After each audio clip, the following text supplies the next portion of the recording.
बहुत दुखित बात है। मैं तो इसके बारे में सोशल मीडिया में भी बताया था कि इस किस्म की मॉब रूल जो किया जाता है ये बिल्कुल नहीं चलना चाहिए हमारे। बिहार के मुख्यमंत्री नीतीश कुमार महिला डॉक्टर के हिजाब हटाने को लेकर सियासत है वो थमने को नहीं नाम ले रहा है। तो वही बात करें तो कांग्रेस के सांसद शशि थरूर जब पटना पहुंचे तो पटना एयरपोर्ट पर उन्होंने बड़ा बयान दिया है और बांग्लादेश में हिंदुओं को पीटा जा रहा है जिसको लेकर भी क्या कुछ कर रहे हैं शशि थरूर, छोड़ जाते हैं उनके पूरे बयानों के साथ।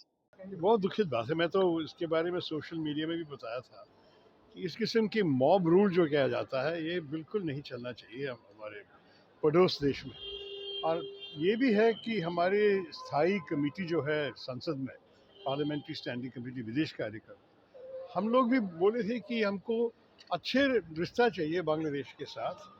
हम तो चाहते हैं कि बांग्लादेश में सब कुछ स्टेबल तरह से जाए। उनका चुनाव भी आने वाला है फरवरी महीने में और हम चाहते हैं कि वहाँ लोकतंत्र वापस आए। लेकिन इस हाल में जैसी चीज़ें चल रहे हैं ये बहुत चिंतित बात है। भारत के लिए हम तो ऐसे संतुष्ट नहीं हो सकते और हम उनसे संपर्क लेकर सरकार से कहना चाहेंगे कि इस किस्म की चीज़ें नहीं होना चाहिए। एक उदाहरण आपको दे दूं तो सब लोग आना चाहते हैं या मेडिकल अपॉइंटमेंट्स के लिए या लोगों से मिलने के लिए, शॉपिंग करने के लिए, जो भी है। और बहुत शिकायतें मिली थी हमें पिछले साल की वीज़ा आप लोग बहुत कम कर दिए। अब तो हम वीज़ा को नॉर्मलाइज कर रहे थे और देखिए कल की ये दुर्घटनाओं के कारण हमारे 2 असिस्टेंट हाई कमीशन वीज़ा देने बंद करना पड़ा। तो इस किस्म की चीज़ों दोनों देश के लिए अच्छा नहीं है और बांग्लादेशियों को भी काफ़ी तकलीफ देते हैं। तो हम चाहते हैं कि वहाँ शांति समाधान आ जाए। बिहार के मुख्यमंत्री नीतीश कुमार ने सर एक मुस्लिम महिला का हिजाब खींचा है। देखिए उस विषय पे हम सब जानते हैं। हम जो मुस्लिम महिलाओं और सारी महिलाओं को सम्मान देना चाहिए उसके अनुसार ये ठीक नहीं था। मैं उससे ज़्यादा नहीं कहना चाहता। कहा है कि प्रियंका गांधी को ब्लॉक कर दिया गया, उनको बोलने नहीं दिया गया पॉल्यूशन के ऊपर सदन। देखिए आपको पता है कि उनके तरफ से कुछ और बोला जा रहा है।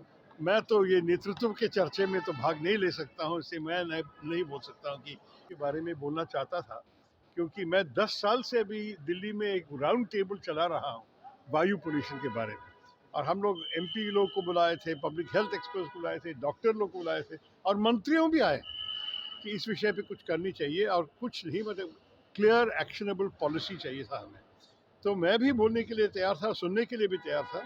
अगर इस बार नहीं हुई तो मेरी इच्छा है कि अगली बार जब हम बजट सेशन में हम शामिल हो जाएंगे इस विषय पर चर्चा होना ही चाहिए, अवश्य होना चाहिए। मल्लिकार्जुन खड़गे ने कहा है सर कि जी राम योजना जो है वो गरीबों के लिए नहीं है। देखिए आपको पता है कि जो अब तक चल रहे थे महात्मा गांधी के नाम पे उस प्रोग्राम, मेरे ख्याल में जो भी उसमें कठिनाइयाँ होते थे फिर भी बहुत बहुत गरीबों को मदद की है। 100 दिन का रोजगार, गारंटीड काम भी था, केंद्र सरकार की तरफ उसका पैसा आता था। अभी ये लोग चाहते हैं कि हर राज्य 40